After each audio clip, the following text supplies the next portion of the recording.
After I married into a wealthy family, my sister started calling me the gold digger. She'd make passive comments at dinners and tell friends I wasn't like us anymore. Then she asked me for $15,000 to cover medical bills. I sent it, only to find out she'd used it to buy a luxury handbag and tickets to Paris. When I called her out, she said, "You owe me for all the years I was the favorite." I haven't spoken to her since, but she just applied for a job at my husband's company. I scheduled her interview myself. I didn't grow up rich. My sister Janie and I were raised in a small house in St. Louis by two parents who worked hard and lived on a tight budget. Our mom was a school secretary and our dad worked at the post office. We had what we needed, but never anything extra. Growing up, Janie was always the star. She was louder, prettier, more outgoing. People noticed her. Teachers liked her. My parents doted on her. She could throw a tantrum and still get what she wanted. If I did the same, I got sent to my room. I was the quiet one. The planner. I worked hard and didn't make waves. I got good grades and paid my own way through college. Janie bounced between jobs and dropped out of community college after 2 semesters. I met Ryan during grad school. He came into the coffee shop where I worked almost every day, usually in a wrinkled shirt, always polite. It wasn't love at first sight. He was nice but quiet. But over time, I saw who he really was: honest, dependable, and kind. We started dating, and 3 years later, he proposed. It was only after the engagement that I found out the full picture. Ryan's family was loaded. His grandfather started a real estate business in the 60s that grew into a regional empire. Ryan had shares in the company and a trust fund that matured when he turned 30. But he never acted rich. He drove a 2008 Camry. We lived in a modest 2-bedroom apartment. He never talked about money unless I asked. When we got married, Ryan's parents gave us a house as a wedding gift. Not a mansion, just a nice place in a quiet neighborhood in Kirkwood. It was more than I ever imagined having. I felt grateful, not entitled. Janie didn't see it that way. She was nice at first, or at least she pretended to be. But she started making comments. Always with a smile, always just subtle enough to pass as a joke. At dinner with my parents, she said, "Hope you brought the prenup," and laughed like it was hilarious. At my bridal shower, she gave me a spatula and a cookbook with a note that said, "For when the chef quits." She called me Goldie in front of people. Said it was short for gold digger. Our mom laughed the first time. I didn't. The worst part was how she talked about me to others. Mutual friends told me she said I was pretending to be someone I'm not. That I'd lost touch. That I wasn't like us anymore. I told her to stop. She said I was too sensitive. That I couldn't take a joke. Fast forward to last year. I got a call from her while I was making dinner. She was crying. Said she had a rare medical issue and needed treatment that insurance wouldn't cover. Said she was humiliated to ask, but needed $15,000 or she might not get the care in time. I asked for details. She said the paperwork was with her doctor, but it was real. She sounded scared. I wired the money the next day. Ryan didn't blink. He trusted me. 2 weeks later, I was scrolling Instagram. There she was, tagged in a photo at the Louis Vuitton store in downtown Chicago, holding a giant brown bag with the logo front and center. 3 days after that? A photo at an airport. Caption: Paris, finally nail polish #deserved. I stared at that picture until my hands shook. I called. No answer. I texted, "Where's the hospital bill?" She replied hours later. "Don't pretend you're surprised. You owe me for all the years I was the favorite." That was it. No apology. No shame. I showed the message to Ryan. He didn't say anything for a minute. Then he said, "Cut her off." So I did. Blocked her number. Stopped going to family dinners. Told my parents I needed space. My mom was mad. She said Janie was going through something. That family forgives. I didn't care. I was done being the one who always gave while she took. That was 10 months ago. Then last week, I was helping with hiring for Ryan's company. I work part-time managing some HR and admin stuff.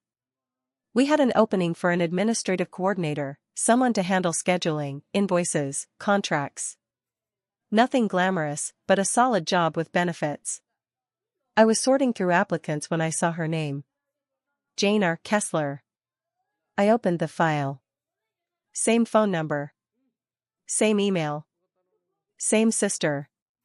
She applied for a job at my husband's company. I stared at her resume. It was a mess. She inflated everything, claimed she managed a team of 5, ran budgets over $100,000, handled corporate procurement. I knew for a fact she was unemployed for most of last year and worked retail before that. But what really got me? She listed me as a reference. I sat there, heart pounding. I read the name again just to be sure. She really thought I'd vouch for her. So I did something I never thought I'd do. I put her down for an interview. With me. Scheduled it for next Tuesday 10 a.m. Video call. No HR screening. No buffer. Just me. She doesn't know yet. But she will. Tuesday came fast. I wore a plain blouse, no makeup. Hair in a bun. No jewelry. I didn't want to give her anything to latch onto. At exactly 10 a.m., I opened the Zoom room. She joined 3 minutes late. "Hey," she sang, her voice loud and fake. "Oh my God, I didn't know it was you interviewing me. How funny is that?" I didn't smile. "Hi, Janie." She looked around like she was on a talk show. Her hair was done up. She wore red lipstick and some kind of silky top. I noticed the bag from that Paris trip on a shelf behind her, like it was casually placed but perfectly in frame. "So," she said, leaning in. "Should we just jump into it or?" "Sure. Let's start with your last job," I said. "You listed Senior Procurement Coordinator at Weston Logistics. What were your responsibilities?" "Oh, all the usual stuff. Orders, invoices, scheduling." "I kind of ran the show," she said, waving a hand. "You know how it is." "You left out the part where you were fired," I said flatly. She froze. I didn't blink. "That's not, technically, what happened," she said slowly. "I called them," I said. "We verify references. They said you walked off the job after you were warned about misusing the company card." Her mouth opened, then closed. She forced a laugh. "Come on, are we really doing this?" "We are," I said. She leaned back, crossed her arms. "You've been waiting for this, haven't you? Ever since I called you what you are."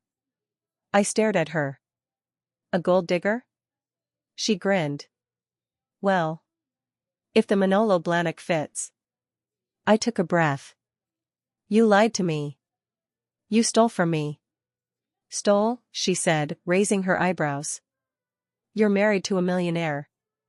"I asked for help. You gave it." "That's not theft. That's guilt money." I laughed once, bitter. "Is that why you put me as a reference? To see if I'd just roll over again?" "No," she said, voice tightening. "I did it because I thought you might finally grow up and remember where you came from. I need this job. I'm trying. But you've always been better at punishing than helping." "You didn't need help," I said. "You needed a purse. And a trip to Paris. You just didn't want to pay for it yourself." She leaned closer to the camera. "You think you're better than me now?" I didn't answer. She smiled again, but it didn't reach her eyes. "Go ahead," she said. "Tank the interview. Tell Ryan. I'm sure you two laugh about me over wine and charcuterie. You always wanted to beat me at something. Congrats. You finally did. I said nothing for a long moment. Then I ended the call. I didn't delete the video. I sent it to HR. Then I sent it to Ryan. He watched the whole thing that night, sitting next to me on the couch. When it ended, he looked at me. She's done. But she wasn't. Not yet. The next morning, I woke up to texts from my mother.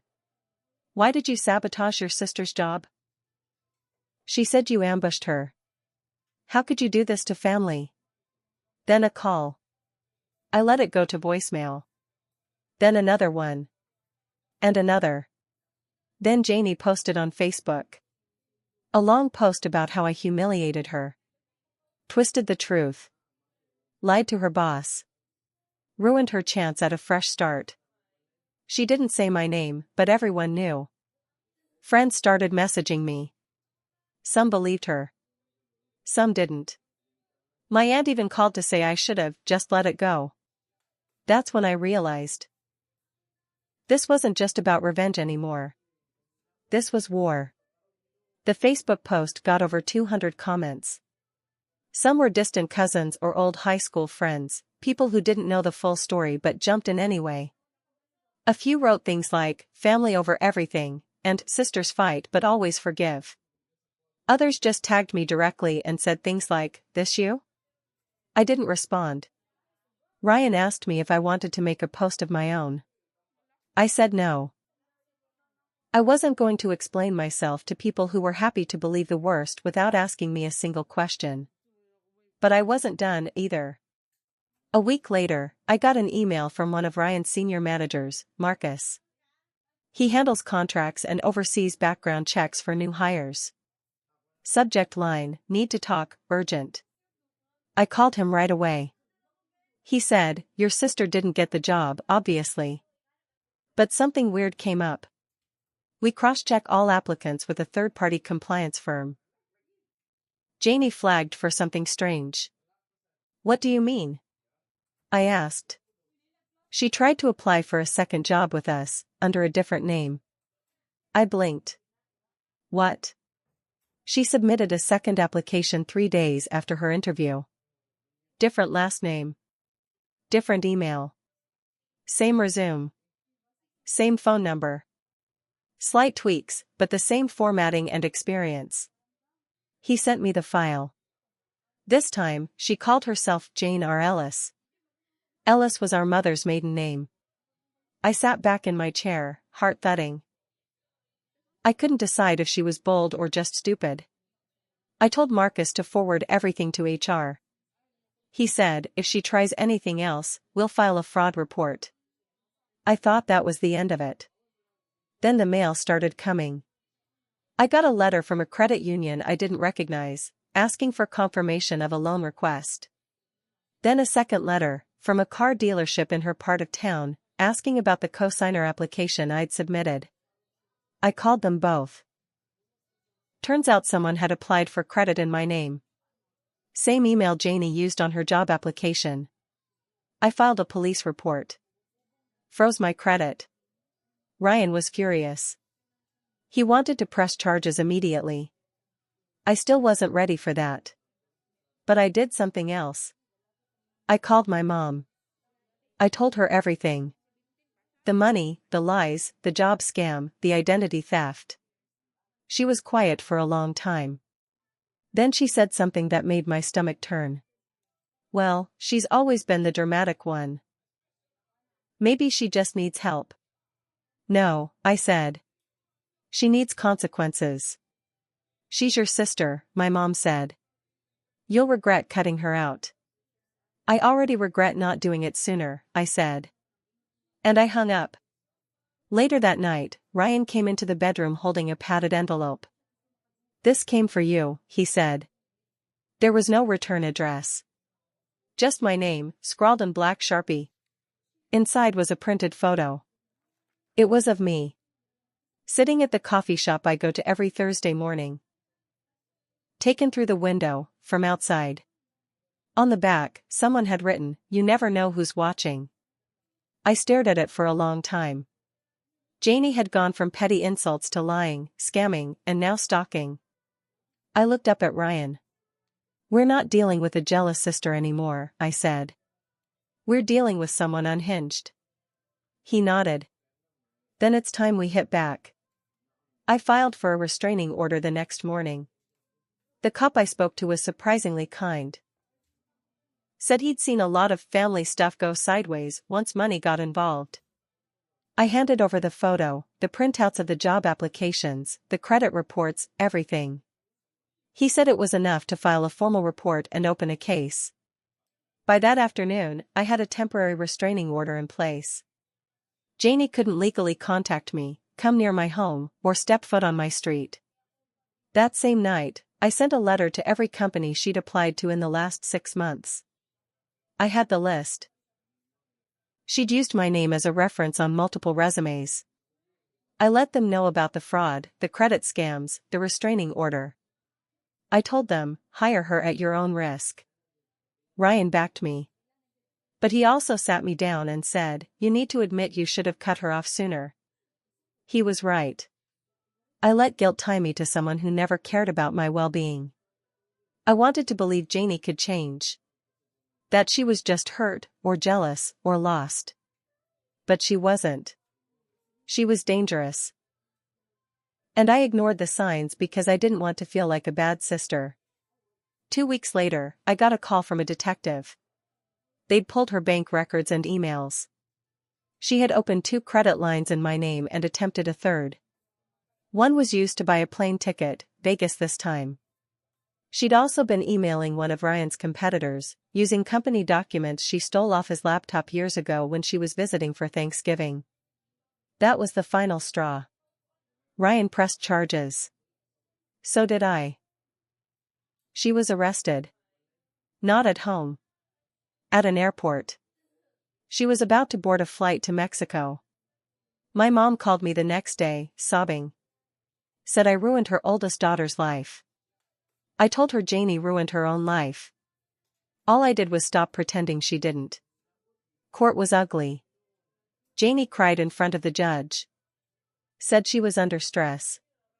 That she never meant to hurt anyone. That it was a misunderstanding. The judge didn't buy it.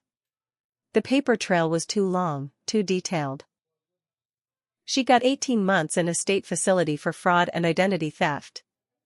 I didn't go to sentencing. But I read my victim statement aloud the week before, in front of her and the whole courtroom. I said, "I used to think being family meant always forgiving, always giving second chances. I don't think that anymore. I think being family means you don't get to hurt someone over and over again and expect silence. I will not be silent. Not for her. Not for anyone." I walked out before she could speak. My family was split after that. Some took her side. Most stayed silent. But for the first time in my life, I didn't care what they thought. Ryan and I moved a few months later. New house. New part of town. No forwarding address. I still get the occasional text from a cousin asking if I've talked to her yet. I delete it every time. Because I did talk to her. I gave her money. I gave her trust. I gave her more chances than she deserved. And she spit it all back in my face. So now? Now I give her nothing. And it feels like peace,